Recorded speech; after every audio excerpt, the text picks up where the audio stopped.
अक्सर हम मनुस्मृति के बारे में पढ़ते हैं और उसकी खबरें लगातार सामने आती रहती हैं। मनुस्मृति आप सबको पता है एक ऐसा ग्रंथ है जो हिंदुओं की सारी चीजें दर्शाता है, हिंदू ग्रंथ के रूप में माना जाता है। लेकिन मनुस्मृति विवादों का कारण बना हुआ है। क्यों? हम आपको बताते हैं। मनुस्मृति में काफी हद तक महिलाओं का जिक्र किया गया है, महिलाओं को कैसे रहना चाहिए, क्या रीति रिवाज होने चाहिए, ये काफी हद तक उसमें बताए गए हैं। लेकिन कुछ ऐसे विवादित श्लोक भी हैं जो मनुस्मृति में लिखे गए हैं, जिस पर खूब चर्चाएं होती हैं, खूब विवाद होता है। तो चलिए पहला श्लोक आपको बताती हूँ। एक लड़की को हमेशा अपने पिता के संरक्षण में रहना चाहिए। विवाह पश्चात पति द्वारा उसका संरक्षण होना चाहिए।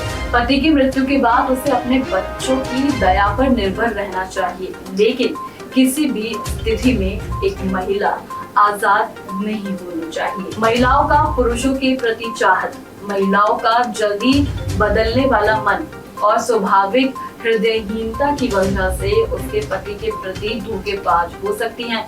ऐसे में उन्हें बहुत संभलकर या फिर बहुत निगरानी में रखना चाहिए। ये मनुस्मृति का 15वां नियम है। पुरुषों को उत्तेजित करना और बहकाना महिलाओं का स्वभाव है। ऐसे में समझदार लोग महिलाओं के आसपास संभलकर चलते हैं, संभलकर रहते हैं और साथ ही होश में काम लेते हैं। ये मनुस्मृति का दूसरा अध्याय है। जब ब्राह्मण भोज करे तब उन्हें किसी सुकर, मुर्गे, कुत्ते या किन्नर या ऐसी महिला जो पीरियड्स में है उसको नहीं देखना चाहिए। ये तीसरा अध्याय कहता है मनुस्मृति का।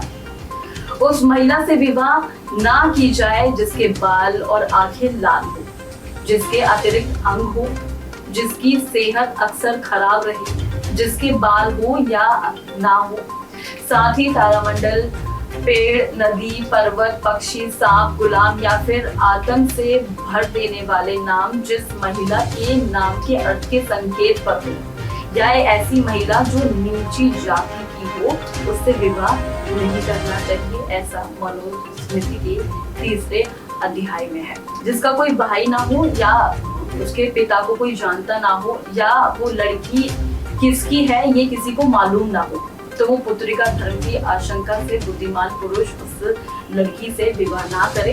ऐसा श्लोक 11 में मनुस्मृति का है। तो ये कुछ ऐसे श्लोक थे, कुछ ऐसे अध्याय थे जो मनुस्मृति में लिखे गए हैं। तो आप इन श्लोकों के बारे में और इन अध्यायों के बारे में क्या सोचते हैं और इस पर क्यों विवाद होता है, उसकी क्या आपको वजह लगती है, हमें जरूर बताइएगा। ऐसे ही तमाम अपडेट्स के लिए देखते रहे चौपाल खबर।